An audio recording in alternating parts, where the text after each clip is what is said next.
Hey everyone, welcome to the Sackhoff Show. I am your host, Katee Sackhoff. Thank you so much for joining me on this wonderful day. This holiday week. Thank you so much. I am currently on a plane headed to Germany right now. I know it doesn't look like it. It looks like I'm sitting in my living room, but I'm not. I'm actually on a plane headed to Germany. So I'm not going to be live chatting with you this morning. So I apologize in advance for that. Join me again next week. Actually, might be in Germany for that too. So I'm going to take a little break and I will be back in December. If you have no idea what I'm talking about when I say live chat, whenever these episodes premiere on YouTube, I drop into the live chats. Sometimes my producer Jeff does too. And we watch the entire usually 2 hours with you and comment and answer questions. And it's really a good time. And we've got this really great group of people that happens every single Tuesday morning at 6 a.m. Pacific Standard Time. I know it's early. I am so excited about this episode, but first I want to remind you to stick around for the hindsight of this episode where I usually take my producer Jeff down with me, but we also talk about the episode and what's going on currently and a bunch of crazy stuff. And it's usually super upbeat, including Jeff. I'm losing my mind right now. I'm exhausted. Where are my 2 kid families at? Hi. Okay, so remember that you can send your questions and your comments to the sackhoffshow@gmail.com. Remember to like and subscribe everywhere where you get this podcast. And that is pretty much all of that stuff. And now, who is our guest today?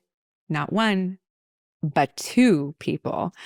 Our guest today is none other than Barlow and Bear.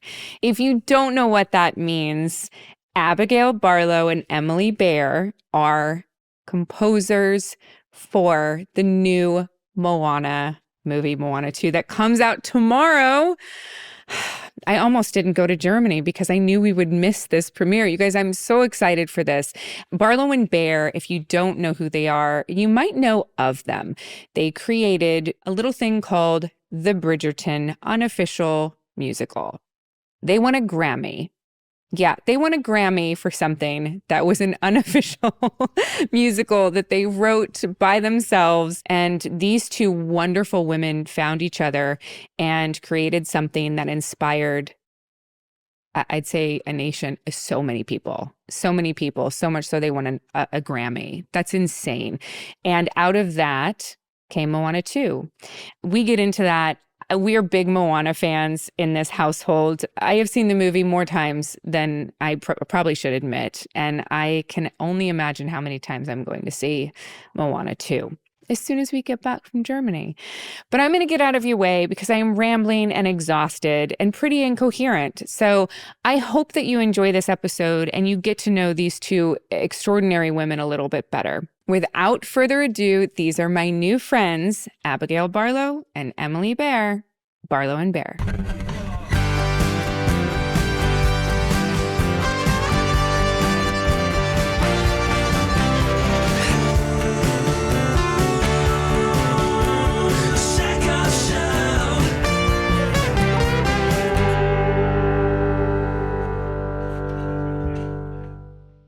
First of all, I want to start out by saying that I have a 3-year-old, almost 3-year-old, and we are obsessed with Moana in this household.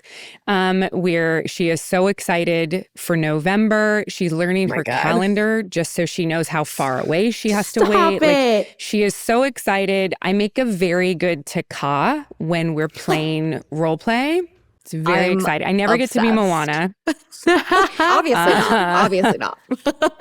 My husband gets to be Maui a lot. I usually end up like, hey, or like, Taka. Hey is one of the best characters in my opinion, so I'll die on that hill. I mean, I will die on that hill too. I actually, in a garage sale, found a hey, one of the like plushies, but it's one that actually screams. I don't know if you guys have seen this. No, but I will request it.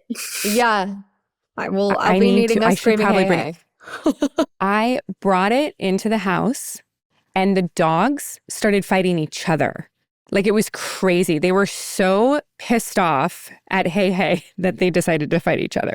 So it was pretty insane. But I want to say, like, I am so excited for this. I've been so excited to talk to you both, and I'm so happy that you're involved in this, and I cannot wait to see what it's going to look like. So I'm really excited. We are too. Yeah. We're very excited. Yeah. Walk me through the process of the opportunity of composing the music coming to you, and what was that experience like? What was the original phone call? Who reached out to you? Because I know, Emily, that you have worked for Disney before. Like what did that process look like? So we had lunch, like, right when the Bridgerton experience was blowing up, with this guy named Tom McDougall, who works at Disney. And it was just like let's get to know each other, chitty chatty kind of thing. And then lightly, he just mentioned, you know what? I might have a project for you too, maybe. And like, you never really think about those sorts of comments because there's a lot of empty promises in the land of LA. So it's like, whatever. And it's also general meetings, and like, things don't always come out of general meetings. It's a general for a reason. And then like a year later, lo and behold, we got an email saying, the creators of the Moana sequel would like to meet with you. We're like, is this it? Is this that? And turns out it was in fact the one. Yeah. Did you have a moment after that when they reached out again and said, this is the meeting that we want you to take with the creators, where you were both just in shock? Yes. We still are. We still are. Like, it's always felt crazy and like a dream. Like, this is every songwriter's dream to be part of this incredible legacy. But when we met with the creative team, we met on a Zoom, and we were both in Utah, like, writing for another project. But it was just it was really fascinating that, you know, Emily was like, 19, 20 when we booked this job and when we had this meeting, and Moana happened to be that same age. And weirdly, her journey in this movie was kind of similar and mirroring what we were going through in our life. I mean, we weren't fighting lava monsters, of course, and like saving our people, but I mean, metaphors are metaphors for a reason. Right. And so it was just kind of kismet, and I think it just happened. Everything happens for a reason, you know? We got the job a few months later, and then the rest is history. Amazing. So I want to go, because you did mention your age, and you're both, I could be your mom, pretty much. Please, which is, promise. It's a weird thing. It's like a super weird thing to even come out of my mouth, because I realize my own age at this point. So I want to talk about that, like, because you both were doing the artist grind. Like, you were working your asses off to get to a place where you had a solid foot in the door of the business that you're in.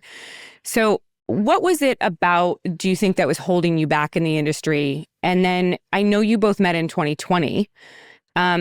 What is it about you together that seemingly opened that bigger door for you? We met in 2019, like a year and a half before the pandemic. And we met super like randomly, because it was a guy that both Abigail and I like barely knew. Like, I had met him once. A shared acquaintance, really. Yeah. And he was like, he had this idea for a musical, and was like, I just met this girl, Abigail Barlow, and I like have a weird feeling that you two might hit it off and might be good writing together. And I'm like, okay, cool.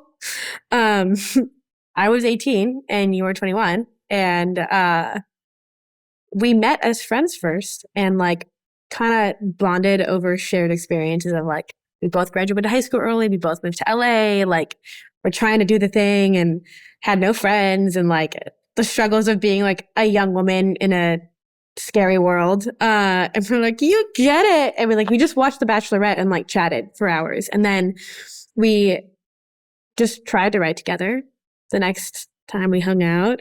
And from that first moment, I swear to God, it was like a light bulb flicked on, and we're like, huh? Yeah.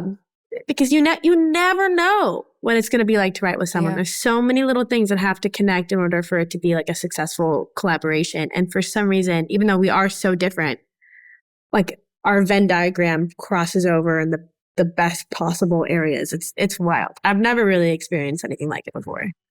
Yeah. I think part of that alchemy is the reason why doors started flinging open. But, you know, like you said, Emily was working for Disney before we met, and, you know, she had representation in the composing world. And even so, like, we were both knocking on doors that weren't opening, you know, and like, it's just a very saturated business, you know, everybody wants to be a creative. Everybody wants to be a songwriter. And, you know, it's really hard to bust in. But I think when we met and we just had this magical alchemy together, it's like our Venn diagrams are just like the perfect combination of difference and sameness. And, you know, everything kind of changed after that. So talk to me about your process, because you are both so incredibly talented. And like you said, Emily, you never know what it's going to be like when you work with someone and when you write with someone, because you could step on each other's toes, you could rub each other the wrong way, you have no idea what it's going to be like. What is the process for you both when you're working? Who does what? Like, explain that to me, because I'm so intrigued. I think we definitely write more like a pop session than a traditional musical theater collaboration. Because it's definitely more like putting the pieces of the puzzle together, and like one thing inspires another thing and we kind of bounce off of each other a lot, instead of it being like, I'm going to go write a piece of music, you put some lyrics to it, or she'll give me lyrics and then I'll write a piece of music to it. And so like I definitely lean more music and melody, and Abigail leans more lyric and melody, but like we cross over a ton. Is that what the normal process is like? Like the normal, forgive me, because, you know, I just play make-believe for a living. So like, is that what the normal process is like? Like if you're collaborating with somebody and composing, they'll write the music and then they'll send the piece to you and then you take over and you write the lyrics? Is that sort of what it looks like? traditionally speaking, that's how lots of collaborators in the musical theater space work. It's like very much a separate art form, and then it's brought together later. But you know, I mean, I feel like there are collaborations that do it like we do, and it's just sort of it's sort of personal taste and like the way that it works best. So I think we just got lucky that we both love working the same way, of just like bouncing the ball back and forth, you know, and like sincerely putting the pieces of a puzzle and a non-existent puzzle together. Yeah, like a lot of the, like Abigail could go over to the piano and like play like a singular chord or a few notes that like for some reason like spark something in me. And like a lot of times like I know what I want to say, but I need Abigail to like translate into exactly what it should be. Or like, I don't know. It's like, we share like a singular brain cell and it just goes bing, bing, bing, bing, bing, bing. Yeah, that's really how it is. That's crazy. You brought up the Unofficial Bridgerton musical, which I do want to talk about because I loved Bridgerton. So did we. I think everybody loved Bridgerton and still loves Bridgerton. What is it about Bridgerton that sort of inspired you so much at the time? And why do you think it was that your unofficial musical captivated so many people? I think it was lightning in a bottle, first of all, because everyone was at home scared of what the future of the world was going to look like even. And Bridgerton brought you back to a completely different world, a completely different time. An escape. An escape. It was totally an escape where, you know, gossip and love and lust and like all of these things that are just guilty pleasures were combined into one fantastic show. And I think like the drama was so ripe for creation. I immediately felt inspired by what was happening on the screen and also what the characters' dialogue even was. Like it was all very theatrical in nature. And I saw what they were doing with Ratatouille, the musical, on TikTok, which was silly and fun and just a way for people who love musical theater to come together during this really uncertain time. And it was sort of lighting my creative spark that hadn't been lit in a long time. So I just sort of followed it because it felt right. And when people responded to it, it was like, oh, great. Like, I'm onto something. Why don't we just continue to follow this thing that might be fun? And so then when Emily and I started to work on it together, it was like, wow, we found this wonderful, beautiful corner of the internet that is like, loves this, not only loves what we're doing, but also loves this TV show as much as we do. There was no master plan. Like, we didn't try to do any of it. It just like, this was the worst part of COVID, the dead of winter, and we had no jobs and was making no money. And it was like the first time in over a year that we just felt excited to wake up and create. And so we just kept going because why not? And like, we were having so much fun and had literally, if you would have asked me when we started it, like, oh yeah, you're going to win a Grammy from it, and then everything else is going to happen, I'm like, shut up. Like, just no. Like, go away. There's just no way. So it was a pure lightning in a bottle situation. Yeah, well, and I think that's the thing that you sort of nail on the head. You can't, as hard as you try to recreate lightning in a bottle or figure out how to put it in a bottle, it's never going to work. It's never going to work. Yeah. If you tried to recreate it again right now, it would never work. You might not be able to. No. Yeah. Everything had to be perfectly aligned for it to turn into what it did. And you both had to have that passionate drive to also have it see the light of day as well, you know? I mean, again, we weren't expecting anything. It just felt like a nice way to commemorate like a really interesting chapter in our lives. And you know, we put a bow on it and it flew away. And that's it. Yeah. Awesome. What is because you both have worked for Netflix since, right? I have. Emily has scored a movie with them. I've actually Emily just scored has. a second. I just scored a second one with them. That's coincidentally, I just found this out, coming out on the same day as Moana. But not in theater, so it's fine. Stop. Okay, good. Okay. But yeah, okay. no, so I love Netflix. I'm literally, right before we got on the Zoom, I was trying to go through the soundtrack list for the album that we're going to have to put out. Yay, score album. So you're both obviously working separately too. I saw, Abigail, do you have an album coming out? Or am I looking at timeline wrong? I have some pop music that I've been releasing just for fun. Okay. Just like returning to form of my former pop girly. And I have an album that I wrote like a year and a half ago that I'm waiting for the perfect conditions to release. I think lightning could strike in this bottle. So we're just waiting for the perfect conditions. Don't overthink it. Right. Don't overthink it. Okay, so let's get back to Moana just because I'm so excited about it. So what was your process like for writing, for composing Moana? What was your working relationship with Mark and Opatai like? Well, it was magical, first of all. Yeah. And I think it kind of came a little later in the process. So me and Emily, when we first started writing it, like two and a half years ago, it was us and the creative team of the movie or of the TV show at the time. And everyone was sort of pitching us on each song as we went. Okay.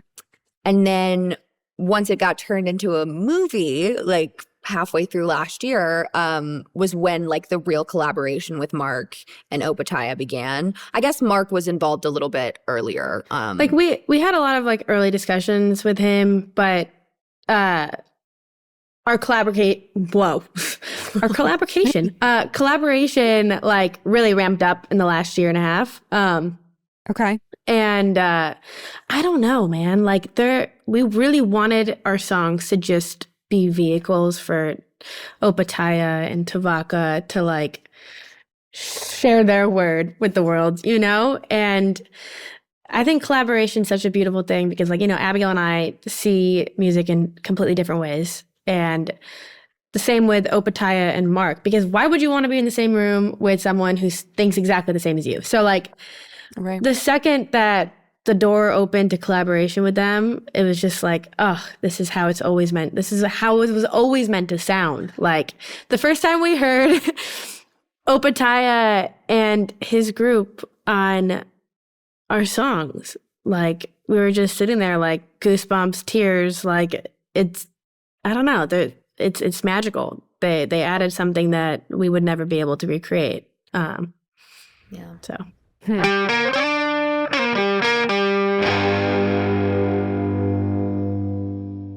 Happy holidays. The holiday season is tough on skin. I know right now with the colder weather and the indoor stuffy heat and nonstop festivities, I know I'm partaking in some of that. It can lead to this dull, dehydrated complexion, which I know that I've been having. That's where today's sponsor, OneSkin, comes in. Their scientifically proven products are designed to support your skin at a cellular level so it looks and feels healthier and holiday ready. Normally during this time of year, my skin gets really dry. The only thing that I've done differently this year is started using OneSkin, and my skin does not look dry or dull or flaky at all. And I really, really love that.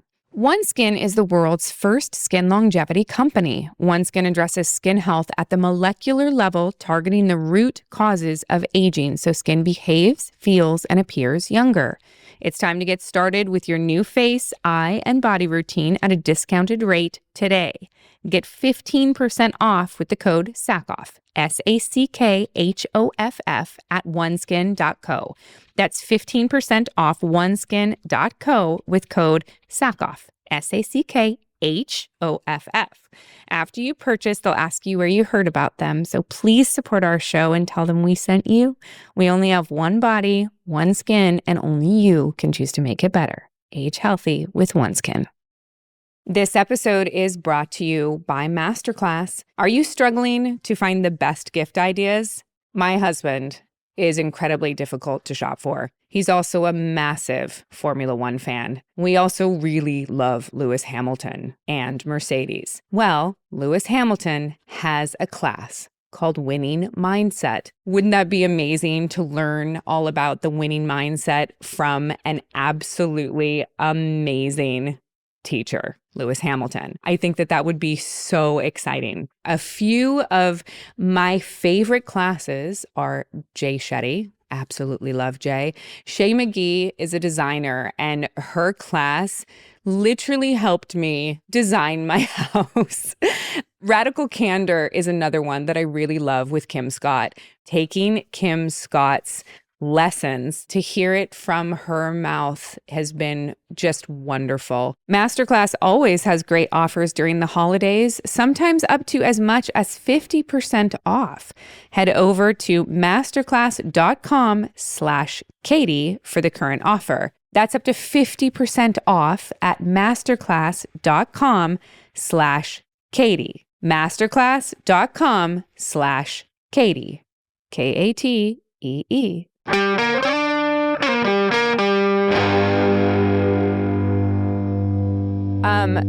Are you guys, I'm so curious what your favorite Disney movie is to sing along to, other than Moana 2? I mean, Moana 1. I'm saying that because Okay. I just rewatched it last night with my nephews, and it's just so good. Like, it's just so good. From the storytelling to the music, like, It's an undeniably good watch. It is. It's phenomenal. And I love the fact that you said you just rewatched it. I've watched it 6 times today. As you do with young kids. It's real. Like, it's their favorite. I have to say, I still feel like there is no such thing as too much of a Disney movie. I think I've seen Tangled 200 times. I mean, like, it's insane how much children rewatch movies and things. Yeah, It's pretty crazy. I mean, the Disney animated legacy renaissance that happened, Little Mermaid, Beauty and the Beast, like, So good. it's just so good. It's delicious. Like, It's so good. But for me, I don't know why I love Hercules so much. Hercules. Maybe it's because I was like a Percy Jackson freak when I was younger, and I just love Greek mythology so much. And those songs are bangers. Like, they're underappreciated bangers. Yep. They're really good. They're really good. My husband, it's that and Emperor's New Groove are like some of his favorites. So I good. love Emperor's New Groove. Wow. So also good. Mulan. So good. Mulan, Beauty and the Beast. They're all so good. Mulan is so good too. Pocahontas, also so underrated banger. Yep. Pocahontas, it's amazing. I'm rewatching all of these movies from a different lens now, watching them with my daughter. And it is so much fun to rewatch them again with that perspective. So much fun. So the opening song that is in the trailer is We're Back. And what other songs, is there another song that from this soundtrack that you just cannot wait for people to hear that you may or may not be able to talk about? Yes. I'm very excited for Beyond. I think it's my favorite one. Okay. It was my favorite one when we wrote it, and I think it's still my favorite one now. Because I love that goosebumpy moment that Disney music can give you when as Abigail said earlier today, the Ariel singing that high note with the wave crashing behind her on the rock moment. When she comes that up on the rock? Yeah, that only a Disney animated movie can give you. And so I think we have our moment in that song that just makes me want to go. And I love it. Yeah. And my favorite song is from Yes. a character that's she's very mysterious, and Disney is not saying much about her because she is the mystery to be solved. But she's a little bit, you don't really know if she's a villain or not, and we wrote this song that was really, really fun to write because it is still in the Moana world, but like Shiny was in the first film, we kind of take you out of it for a second and dive into the world of this new character, which was really fun. And it's very much a pop song banger. So yeah. Shiny scared the crap out of my daughter for a while. She Shiny really scared her. She was like, really? No, we don't watch the Tematu part. Like we fast forward through it. And now she loves it. That's so funny. What do you say to the people that are vocal online about your involvement in this and how they are like, oh, I hope they don't ruin it. Like, what do you say to those people? Does that bother you at all? I guess I think it's understandable because the first movie is so beloved, and the soundscape and world that was created by the first music team is undeniable. But I say that I'm just grateful that we were given the opportunity to work on this project because, like I said, when we booked it, we were going through a similar experience to Moana, and that gave us the opportunity to write for her as if she were our peer and step into her shoes in a way that I've definitely never been able to do as a songwriter. And I think the pressure is on in the best way. It created a pressure cooker that sort of made us step up to the plate and be the best composers, songwriters that we can be. And I think that was a wonderful advantage to us getting this job, and that we took it very seriously. And we know how important this movie is to the entire world. And it became that important to us when we got this job. Yeah. I mean, I think comments like that, it's hard not to let it affect you a little bit, right? But at the same time, as they'll soon find out, that, all the characters in Moana have grown and evolved in this new one because time has passed. And a big message of the movie, there was a quote that was plastered on the wall of our story room since the first day that we started, was that you never stop discovering who you are. And for us, it's about accepting all the versions of ourselves that we become, because we never stop changing and we never stop growing. And it's important to grow with yourself and accept all the new versions of you. And the music needs to evolve too. And it's really, really cool to write for a peer because it was so easy to slip into her mind as a young woman trying to find her place in the world. And I think we gave her a bit of a different perspective because, she's a little less naive now. She knows the good and the bad of the world. And And also, we're 1/3 of a team. You know, Lynn worked with Obadiah and Mark, and so did we. And so we certainly did not do this alone. And it takes a village, and the village is growing. Yeah, that's a great way to explain it. Stepping into a franchise, a beloved franchise, is always, I can speak from experience, that it's terrifying sometimes. You know, when the fan base is so vocal either way, there will always be people that you can't win over, and that is just the way that it is, and that's life. And that was something that for me I had to realize, because one negative comment is so much louder than 100 positive comments. Oh my God, you're so right. Like I will go scrolling and I'll see a bunch of good ones, and then I'm like, gosh, it's fine. It happens. But what our agent Richard, who signed me when I was 16, so I've known him for a long time, and he's seen a lot of versions of me. He's like, I've represented Alan Menken for a million years. He reps Pasek and Paul, and he's seen them through a lot of ups and downs. And he's like, 1/3 is going to love it, 1/3 is going to hate it, and 1/3's not going to give a shit. You know, it's like, if you go in knowing that there's always going to be two sides of the coin, people are always going to have an opinion. It is what it is. It's life. You know, you can't win them all. Right. No. So. No, you cannot. So you were talking about how there is a growth to Moana and a growth to her music. What do you feel like this movie will still resonate with little kids, or do you feel like now that Moana is a little older, that it's more for the audience that was younger when they watched the original and they've grown into this, or do you think it's for everyone? I think it's for everyone. Now we've introduced that Moana is a big sister, which I think is like a big and wonderful addition to this story. And one of the reasons that I think even little kids will be able to connect with, because Moana now has a connection to them in a very tangible way.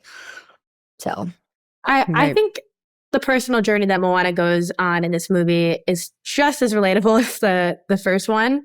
It's different, but it needs to be different, obviously. Like, I think it's the perfect sequel for people who watched Moana as a kid, but also someone like your kids who weren't really around when the first one came out, but see it. And to have something following that up that explores another topic that we all go through, I think is an amazing thing. And that's one of the reasons why Disney movies have kind of stood the test of time, is that, like, obviously we're not all living in, you know, Pacific Islands and, Norwegian castles and fighting lava monsters and meeting demigods and whatever. But like, the core themes of the Disney movies is what we all resonate with. And this one's no different.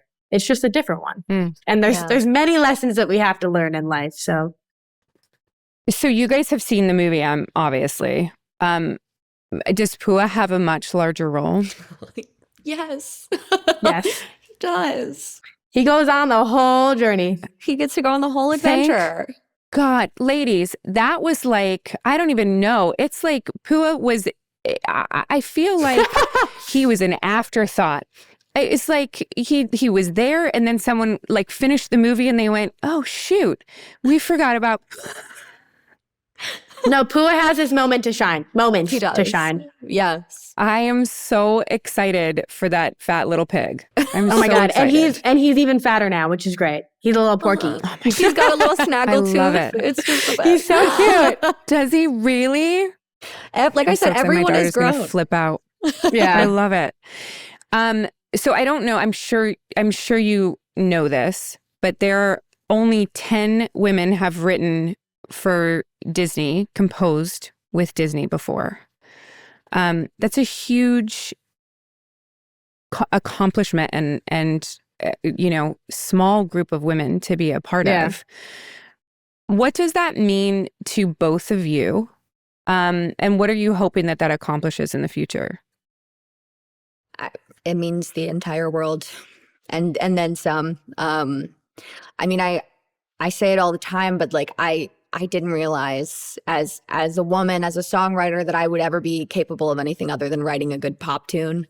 And through this process and finding collaboration with Emily, that has become so sacred to me. Like it's shown me how much I truly am capable of. And that's a wonderful thing. I hope that continues. And I hope we talked about it a little earlier today, just about like any little girl who maybe sees that we were behind it and says, oh, I want to do that. I want to write songs and tell stories through music. I hope that happens to at least one little girl when she sees this movie. Yeah. I mean, like, I've been in the industry since I was like 5. And you have been in the industry a real long time. I can't, like, I'd maybe want to say like 90% of the time I've been the only girl in the room. Like, it's the majority of my life I've been the only girl in the room. And it's... We saw Barbie at the Hollywood Bowl a couple months ago, and like the movie's fine. Like I enjoy the movie. It's not like I didn't get like freakishly obsessed with it like some other people that like really resonated with it. It didn't become like your anthem movie. No, but it was played with an all-female orchestra at the Hollywood Bowl, and literally Abigail can attest to this. 3 seconds into the movie, I'm sitting there, and I'm not a crier. I'm bawling. I'm like, I just like seeing a stage full of women at that level, like doing the thing. I don't know. It really hit something because I just thought about all the times that I was the only woman in the room. And I can't even imagine what it would feel like to be in a room full of women. You know what I mean? Like, it's not even something that I've like thought about. So the fact that we're able to be the first like female duo to do like to break a glass ceiling in 2024 is like stupid to me. Like it shouldn't be happening this late in the game.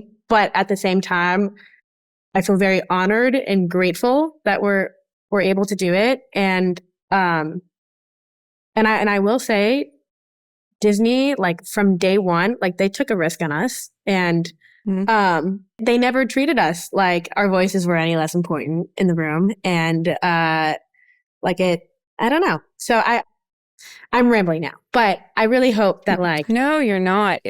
It's really, I hear what you're saying completely about, you know, it takes people with an understanding of representation and giving people opportunities and taking chances on people and not just jumping on bandwagons for something that's tried and true, but to try something different. It takes those people to prop other people up. And you guys were given an opportunity that you stepped up and into.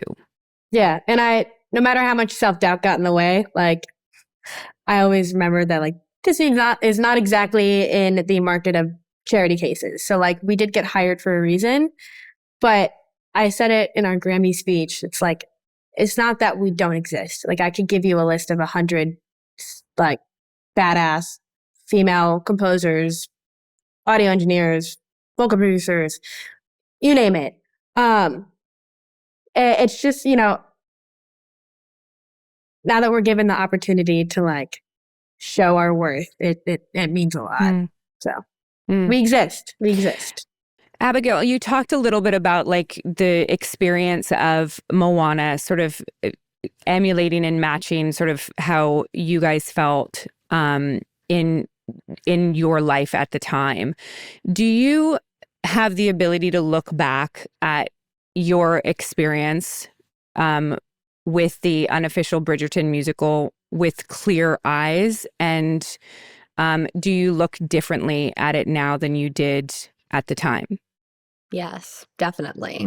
It was very overwhelming at the time because, like Emily said, we didn't plan it. It wasn't this grandmaster, you know, thing that was, you know, all orchestrated. It was like kismet and magical, and it felt like I was walking through a dream at a certain point, and then, but that felt almost like I had some imposter syndrome, just sort of lurking of like, oh, I don't deserve this. This is the world's now, you know.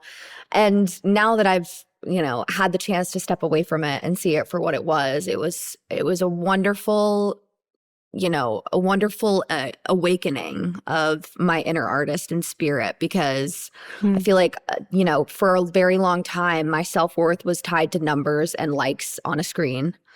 And I only really felt good about a song if it went viral on TikTok. And that was kind of how I felt about myself and my music, which is sad. And I'm very, very lucky and grateful that we went through that together, and that I got to see, like, no, it's not about that. Like, if you love it and you are creating in authenticity and love for the craft, that is enough, and that can be enough. And so I look back with really kind eyes, and I smile because it happened, and I don't cry because it's over. What changed about you and your experience where you acknowledge now that it isn't about likes? So many young women, young people, just in general, adults, like, not that you're both not adults. I don't mean to imply that, but you know what I mean? Like, there are so many young people and that are struggling with social media presence and having that be their identity. Like, what shifted in you to change that? I stepped away. And I prioritized my own mental health. I started going to therapy, which was integral to my growth as a person. Yeah. And I think I think a lot of artists are so deadly terrified to step away, because what if they miss their opportunity, But I subscribe to the idea that if it's a good song, it will have a life, regardless of whether it is a huge viral success and people are dancing to it online or not. I think music, is the one thing that, like, can kind of last forever. And so if you release something that you believe in, that can be enough to fulfill you. And you have to kind of step away to learn that. So that was the biggest thing for me, was just learning how to distance myself from that. I'm jealous. I feel like I'm trying to figure out my balance, because I've always been music first, and Abigail has been, in the social media game a lot longer than I have. And I actually started kind of utilizing it more before Bridgerton, but inspired by Abigail. And it's given us both a lot.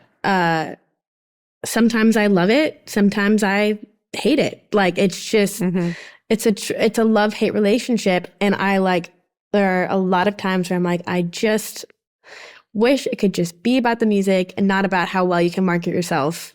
But then again, we got a Grammy. So, like, I can't be that mad. But, like, right. True. It's a necessary, there's, like, everything in the world, there's really ugly sides of it, and there's some beautiful sides of it too. I think we experienced those both within a short period of time. You guys got a crash course. Yeah. Exactly. But yeah, no, like, it's a tool like anything else. And as our world is changing very quickly, you just have to learn your boundaries with the tool and not let it consume your life. And it's hard not to, because a lot of people's success is based off of their social media use. But I think having the capacity to step away is really important.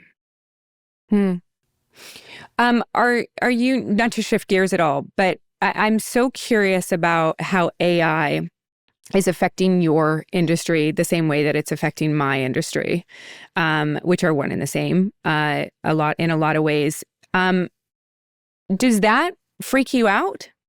Oh yeah, it's freaky. I like, honestly went down. Like, I freaked out this summer when I started playing around with Udio and that came out. Like, I just, like, kind of went down a bad hole of, like, and if, like, yeah, it's not the best right now, but some of it's really good. And it's terrifying, because if it's this good now, what is it going to be like in 5 years? And, like, it's already so hard to break into this industry. Like, any low budget job that would be your first stepping stone into becoming an established whatever will be taken over. But then on the flip side, I'm like, maybe people felt this the same way about when like DAWs came about and all of a sudden you can use samples and you don't have to play every instrument to write for a full orchestra or a band or whatever. And like, maybe that was a similar renaissance where it's like, it's now just a tool that we can utilize to help our creativity. I don't know. Time will tell. And it's terrifying, but maybe we can find a way to use it to our advantage, like we did with like samples beginning to come out, computers being used instead of everything just being analog. Like maybe this is just going to be another blip that helps us create. Maybe it's going to take over everything and ruin everything. Who knows? I have faith in human creation, and I think there will be enough failures of trying to utilize AI and take away from human creation that they will realize there's nothing quite like humans creating for other humans. God, I hope so. Me too. Is there any song that you guys absolutely loved working on that didn't make it into the movie? Yeah. Yeah. Oh, man. There's a lot. The first song that we wrote got cut pretty late in the game because so much had moved around that it suddenly, like we had a screening and then all of us were like, this doesn't really make sense anymore. The decision she's grappling with, like we know what she's going to choose, So it didn't make sense to sing that anymore. And that song held a special place in my heart. But I hope that it was fully animated, so I hope that they'll release it for some bonus content. I was going to ask, what happens with that kind of stuff? We've heard some rumors that like maybe it might be on like a deluxe whatever. Yeah. Who knows? Time will tell, and that is more than our pay grade. It's true. It's very true. And extended, well, I hope for the extended release. What do you hope that that people are going to come away from this movie thinking? And is there any moment that you can give us a tidbit where you're like, you're going to love this part of the movie? I mean, I hope people love it. I hope they walk away feeling thoroughly entertained and beyond that, I think there you go. her journey in this film to connect all of the people of the entire ocean is a pretty big undertaking, and community and looking forward to the future is really the rub of this movie, the tone of this movie. And that's how it differs from the first. She is desperate to get away from her island and to find something new and to connect with her past. And with this one, she's looking forward to the future of what could be. And so I hope that people walk away thinking about that and thinking about how important community is and how it makes us stronger. The last one was a very kind of singular journey. And this one is about, feeling the power of community and bearing the weight of more responsibility than just your own, But there's a few really special moments that in the last time that we saw the movie, Abigail was sitting next to me with tears streaming down her face. Aww. So I love that. I don't know how we can talk about it without giving it away, but you can't.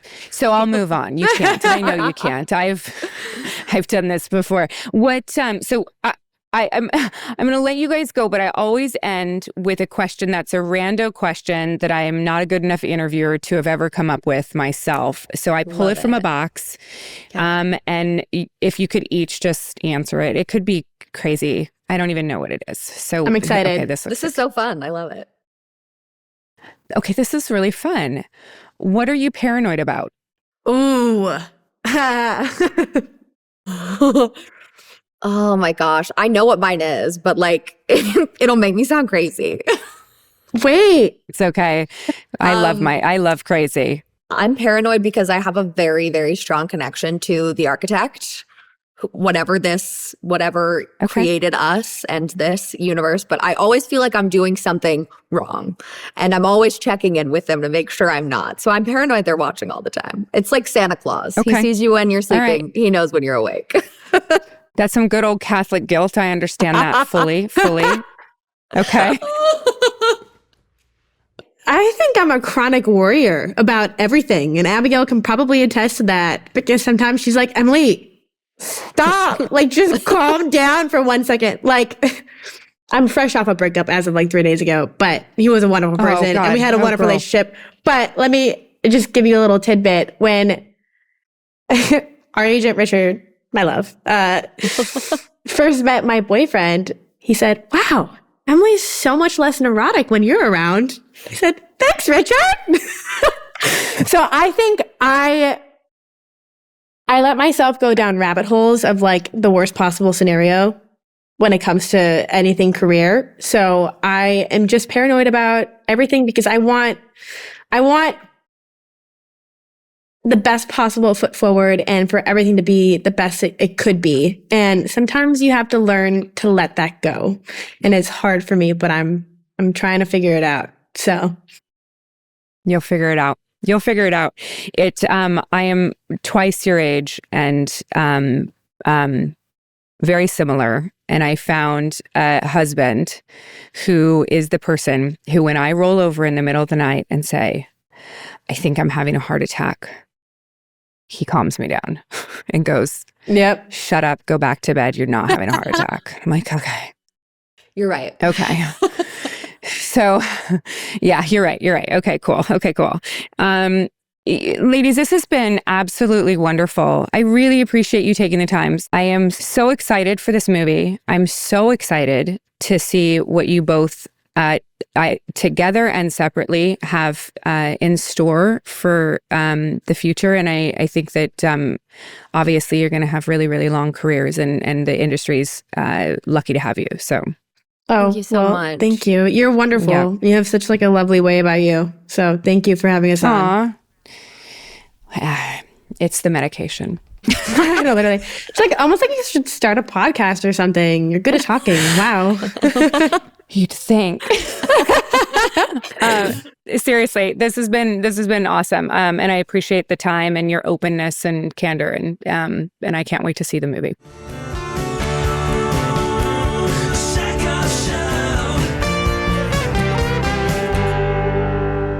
Hey everyone, welcome to the Hindsight. Thank you for sticking around. I think there's 25 of you now.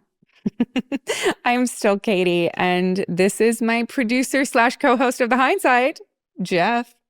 Hello. Hi, Jeff. Hi, Katee. You say 25, but we had Jamie's episode just a couple weeks ago, and I was watching during our live chat, and we hit like almost 450 people watching with us at the same time. We did. And we had about that many with Jonathan Frakes as well. Yeah. So, our sci-fi contingent shows up real strong. Well, here's the question, because you're not in this live chat right now. Because you're in Germany or on a plane to Germany. On a plane to Germany. Well, you think hastily packing the last of our shit and getting to the airport. Yes. Right. So do you think that I'm still in the live chat right now? And is there anybody there?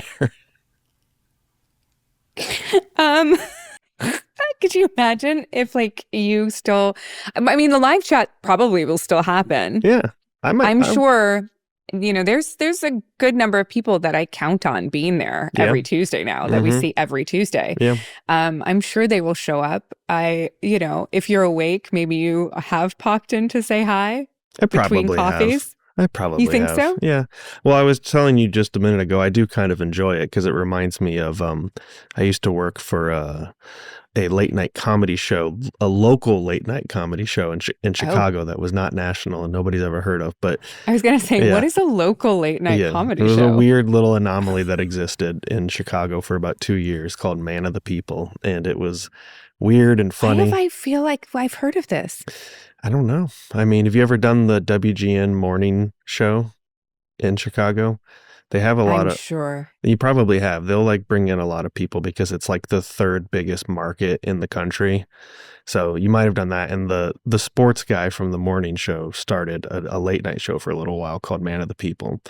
And we never had any famous people involved in it or anything. But the greatest part about the job was I would spend all week. I was like a producer, an editor, and the only videographer for them. And we would spend all week making this content. And then on every Friday, we would have a studio audience come in And it was the greatest job because every Friday we'd have an audience of strangers laugh and clap and applaud everything we had done all week. And I was like, so many people's jobs would be better if just every week you could just have people come in and be like, and Dave finished the report this week. Woo! It's true. Finished the report this week. You know what that reminded me of? Like field day in school. Yes. Remember field days? Yeah. How much like you like looked forward to it and like loved it.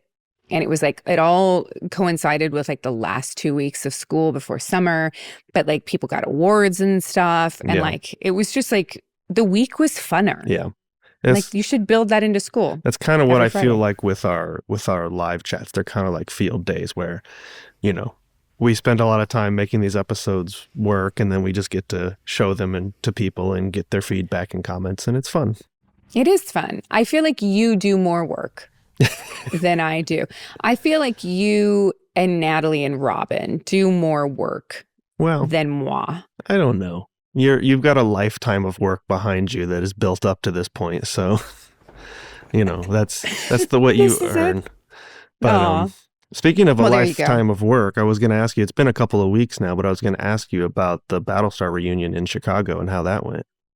God, it was wonderful.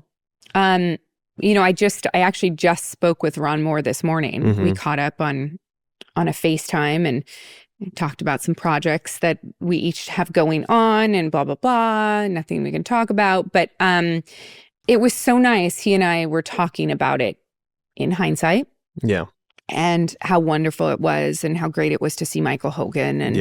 And it was really wonderful. It was really wonderful. I mean, it truly was like hopefully not once in a lifetime opportunity. Hopefully we do it again next year, which the plan is to do it again in September, I think, in New Jersey. Wow. With Creation again. So, you know, hopefully it'll happen. It was really great. You know, I don't think I realized how much those people really are like family. Yeah. It's a very different feeling. Just all encompassing, you know, like I said, I've talked about Longmire a lot and how it's a very similar feeling. And it is. We just don't talk as much, you know, like the Battlestar Galactica people, because there's so many of us as well. Yeah. We're all talking. We're all on text chains. Someone's seeing someone every day in that group, which then tells another person. And then, so it really is like family. Yeah. And I miss them all. And nobody booed you guys this time? No, thankfully. They all paid to be there, Jeff. So if they are booing, you know, they need to go see someone. For old time's sake, you know? For old time's sake. I think it'd be really funny if someone booed me on stage. I'd be like, all right, cool. There you go. Yeah. There you go. Yeah. That's exciting. Yeah, it was exciting. It was exhausting, though. And then I went to, where did I go? San Antonio. And then I went to San Antonio right after that. And it was wonderful. Super great. Really enjoyed myself at that convention. And then the following weekend, I went to Rhode Island and I had to leave early because Ginny was sent to went to the emergency room with Robin. Oh, no. On Saturday night in the middle of the night. And she's fine. And it was chalked up to a WSBD. Do you want to know what WSBD stands for? I'd love to. Weird shit babies do. So when a doctor can't describe something that happens with your kid because it's just shit that happens with kids, they call a friend of ours, our pediatrician, calls it WSBD. Weird shit babies do. What? She was sick. She had a little bit of a fever. Yeah. She had a massive tummy ache. She had a headache the day before, as everyone knows. Her heart was racing because she was upset, probably. But all of those things together makes you rush a kid to the emergency room, especially with everything we've been through with her. And so she was there overnight. I rushed back from Rhode Island, which is not easy to do, mind you. I slept for about across the entire country. It's across the entire country, and we don't live in Los Angeles anymore. We don't live in a hub, so I had to connect through. So I slept for about an hour that night, and then got on the plane and managed to get into Detroit, and then everyone stayed on the plane so I could run off the plane. I was that person where they're like, can everyone please stay seated? We have somebody really, and I'm crying in the chair, just like, please let me catch this connecting flight. And I caught the flight. Thank God. I got up to the gate as they were boarding like the last group. So I had time, but like I ran through the airport and got home. And then we were released probably like 5 hours later, and she was fine. Then on Monday morning, I threw my back out. So I couldn't move. So they're back to the emergency room now. So I threw my back out. My doctor's like, you need to get some imaging, even though we think I just tweaked a muscle because I slipped. I was trying to do laundry and I was tired because I hadn't fucking slept. I slipped on a sock. Then I tweaked my back a little bit and I was fine for about 5 hours. And then I sat down and then got up and like my legs out from underneath me. Oh my God. Yeah. It's been quite a week. And then last night, I had such a severe hot flash, which I've never had before in my life, that I woke up like in a flop sweat. Yeah. And I was like, fucking hell, today? This week? Well, are you excited about Moana? You know what? It actually is kind of funny because when we were talking to Emily and Abigail, I had to continue to remind myself how young they really are. And I say that as a compliment. I know when you say that to young people, sometimes they get like frustrated or offended because you're like, you know, when you're young, all you want to do is be a grown up. Mm-hmm. And then, you know, and I think I even said to them that I could be your mother. Like legitimately, I could be your mother. Yeah. And they're both just wonderful women. Yeah. Wonderful women. Had you heard about the unofficial Bridgerton musical? I hadn't. I'm not exactly the demographic for that, but I did go look at it afterwards. And I mean, first off, both of them super impressive people. Like just their resumes. Like you look at it and you're like, what are like? I think Emily's like since like the age of 5 has been like professionally playing the piano. She's been on Ellen. Yeah. She's doing. It's just like these people are incredibly talented, and I'm just like, it's sort of intimidating because you're like, man, what was I doing at 5? But learning to wipe your butt. I'm still working on that.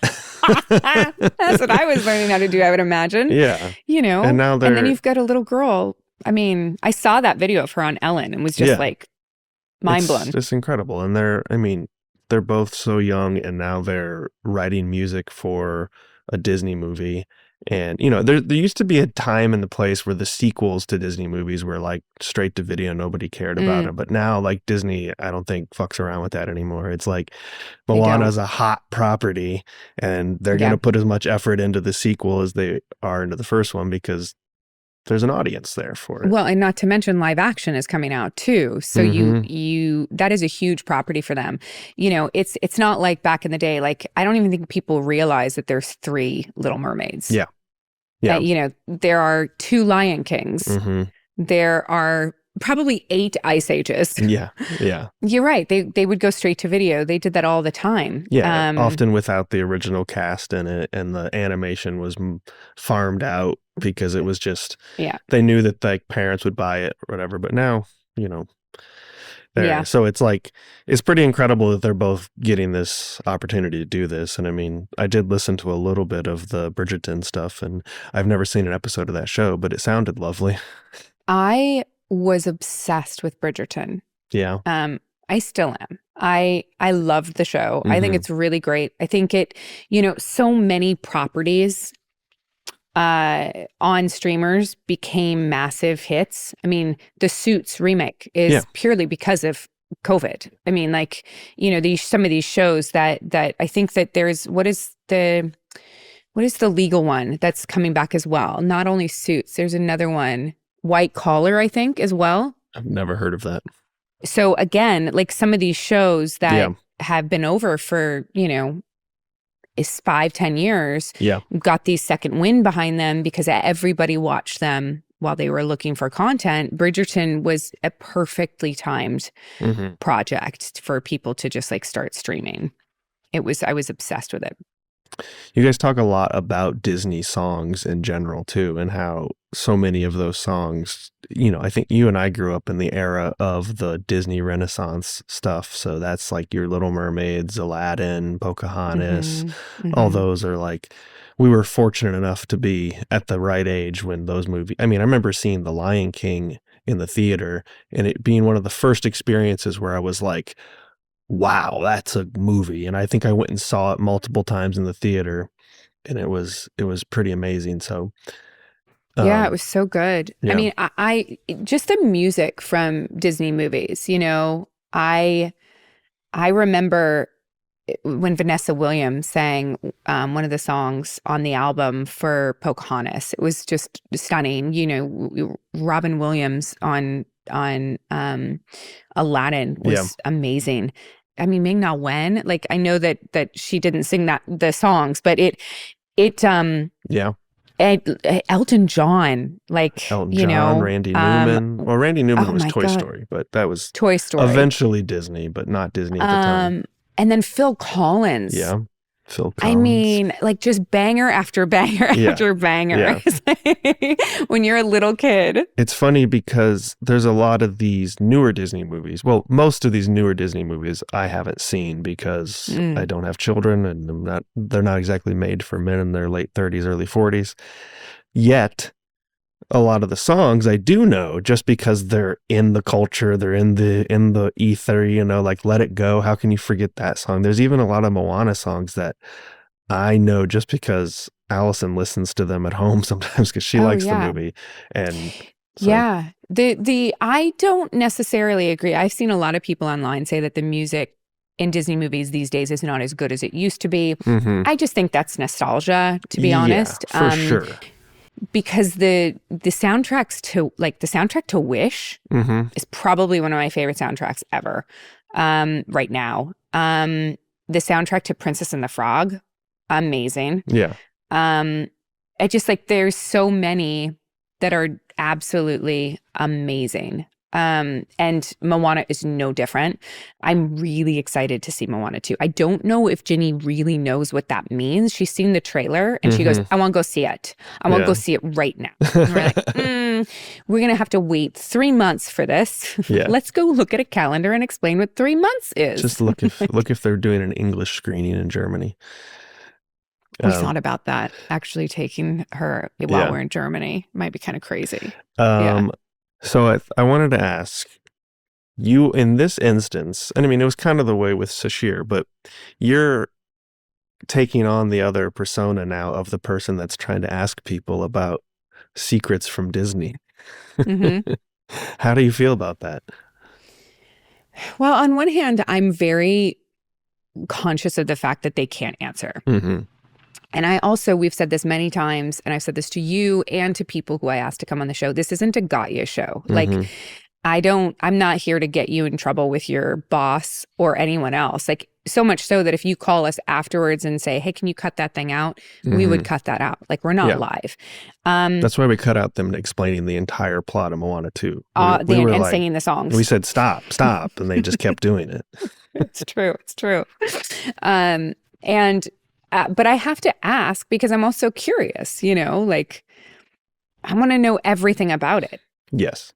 I want to know everything about it. I want to know what their favorite song is. I want to know what characters are in it. And I was really excited to hear that Pua is actually in the movie more. And do you know who Pua is? No idea. He's the pig, Jeff. So here's a perfect example of stealing the scene that you're in as an actor. So you have the whole movie Moana. In the beginning of the movie, you have this pig, this little baby pig that is so funny.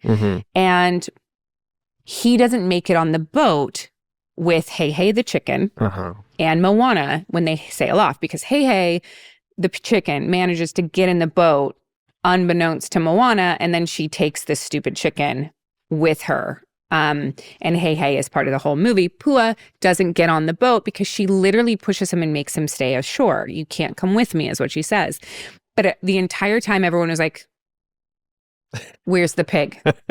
Where is the pig? I want the pig. He was so funny. And I was pleasantly surprised or pleasantly excited to hear that he has a much bigger role in this movie because he was my favorite little character. He and Hey Hey. Cool was Rob. Well, speaking of Hey Hey, and to wrap up this section, I trimmed a little bit of this, but you had sent a video to Abigail and Emily afterwards of, you want to do it live? I have a video, but it would be better, I think, just to show it.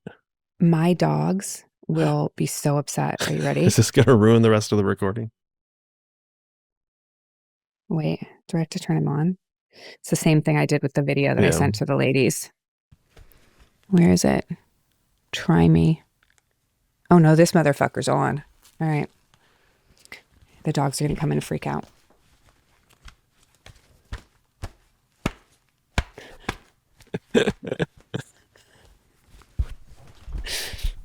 Fucking Hey Hey. Fucking Hey Hey.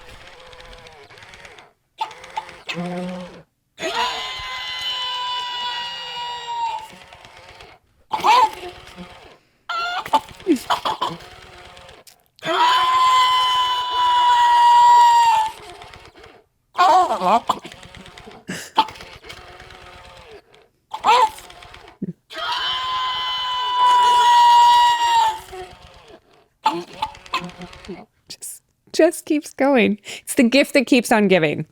The hardest thing to not ask them about, Jeff, to be honest, I wanted to ask them so much about the lawsuit for the Unofficial Bridgerton musical. And it was this thing. Before the interview, we were told this is sort of, let's not focus on it. Like how much do they want to talk about? Like, we had to call it the Unofficial Bridgerton musical, like things like that, which were totally fine. And so I didn't want to push too much, but it was very interesting to research that entire thing and what happened. Yeah. And they did. Crazy. I mean, they seemed like they were okay to talk about it a little bit, but obviously you weren't going to dive into it. I didn't want to push. I don't want to be the reason someone's case opens back up. You know what I mean? That case was closed. We settled. And then Katee Sackhoff brought it up. It's very interesting to me how they can be in litigation over it, yet still have won a Grammy for it. But they won a fucking Grammy. Can you imagine? Yeah. I tell people when people are like, who are Barlow and Bear? And I'm like, yeah, they wrote this musical and they won a Grammy. They won a Grammy.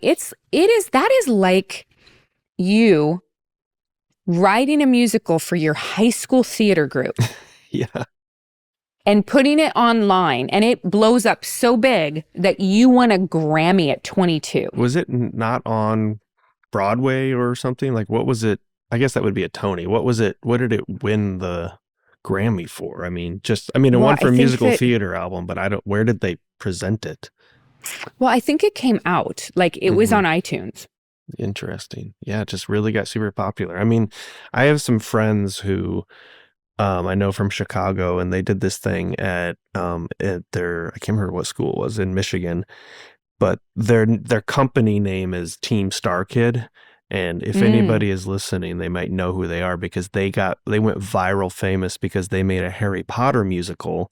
Ask Robin if he knows about Team Star Kid and the Harry Potter musical, because it was just like they did it on stage at, God, where did they go? Ann Arbor, whatever school's in Ann Arbor. They went there and the video just went viral on YouTube, and it was not well-produced video. It was just filming the stage, and it went super viral, and all these people became really well-known, famous in this fan group, and they have then spun it off into other real shows and stuff, and they're still performing and stuff. And but yeah, so the fan base has come out, as you're aware.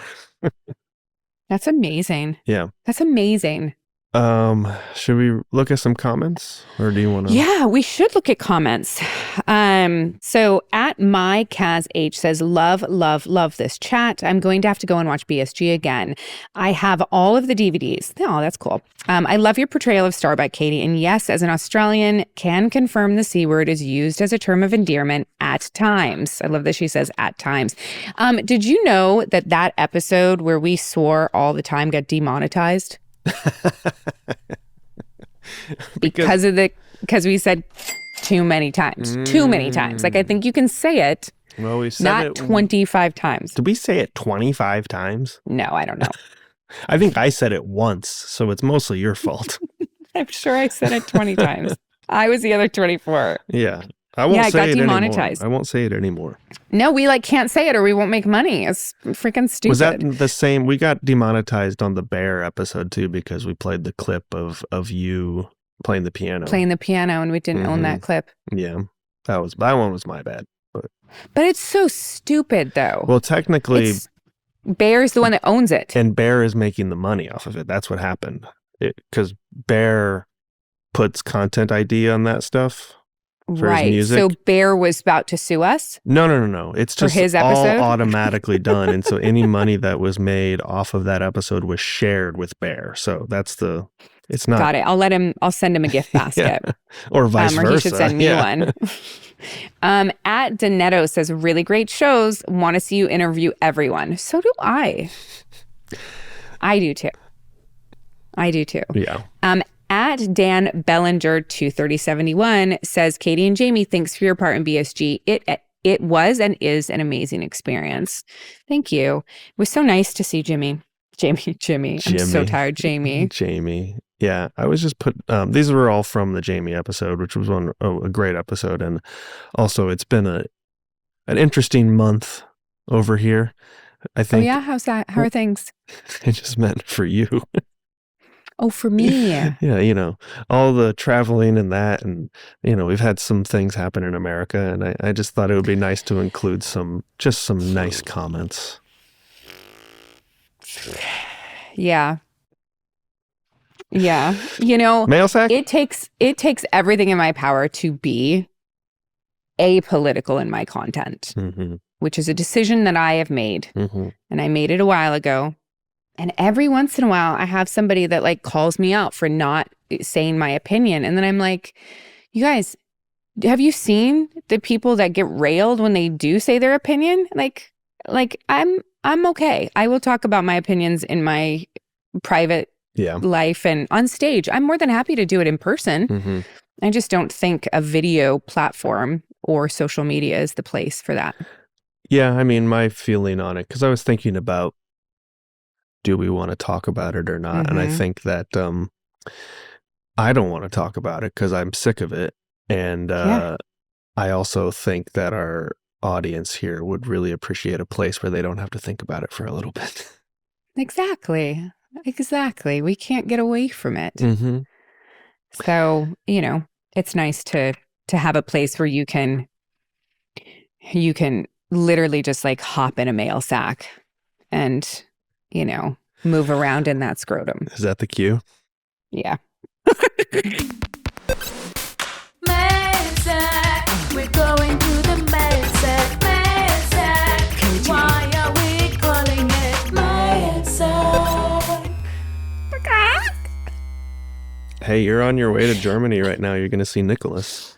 I am going to see Nicholas. I'm going to move this chicken because if I turn him off again, the dog's going to eat my face off. He's right there. He's ready. He's ready.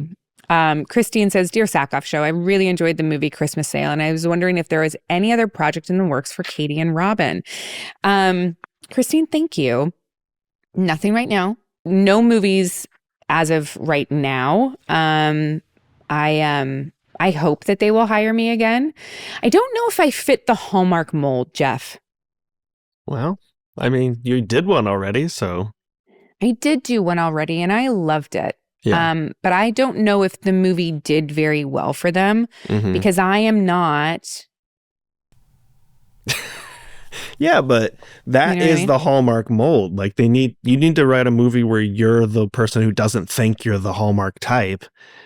Yeah. And then through some Christmas miracle, you learn a lesson about how to lighten up a little bit or all something. The type. Yeah. I also read this thing the other day that Hallmark, I don't know what the truth, if there's any truth in this, but that they're one of the people that, the woman that cast Hallmark for a very, very long time, was either let go or she left or she no longer is with them. And so this article was about the fact that they were saying that there are too many old women in Hallmark movies, and they need to lean into a younger audience. And Lacey Chavert is not getting any younger. Mhm. And, they're trying to find a younger crop of women. And this casting director really only knew the old women. Okay. So I think I fall into this. I don't know if there's any truth to it. I kind of hope there's not, because I find that that's insane. But they didn't talk about finding a younger crop of men. And the men that are in those movies are all my age too. So if they're looking for younger women, that is pretty spot on for society, to be honest. Speaking of Disney songs, it's a tale as old as time. Oh God, help me. Sorry, Christine. Sorry to just shit on that. So no movie in the works. So no Hallmark movie in the works right now. Ray says, "Hey, Katee, I just found your channel on YouTube, and I think you're absolutely lovely and charming human being. The world needs more people like you." Thanks, Ray. Obviously, Hallmark doesn't. Isn't Hallmark the place where, like, aren't the movies like divorced women move back to their hometown and fall in love with the local cobbler or whatever? Like, yes, you're totally like divorced women age right now. Thank you, Jeff. Thank you, Jeff. What's really funny is that Robin and I have also been working on this project for quite a long time, and the opening sequence is, I'll set the tone a little bit in that there's some violence that happens. A woman is, with child, woman loses child, and that is the beginning of the movie. And Rob literally said to me at one point this morning, I was talking to him about it. Hey, Happy, stop. Happy, stop. Give me that chicken. I was talking to him about it this morning, and he said, yeah, at some point we may have to open up to the idea that maybe she already has a kid or something, because the longer it takes us to write this and get this out, the less plausible it is. He goes, IVF is amazing, and maybe this is their miracle. It's like, oh my God, I love my husband so much. He's trying so hard.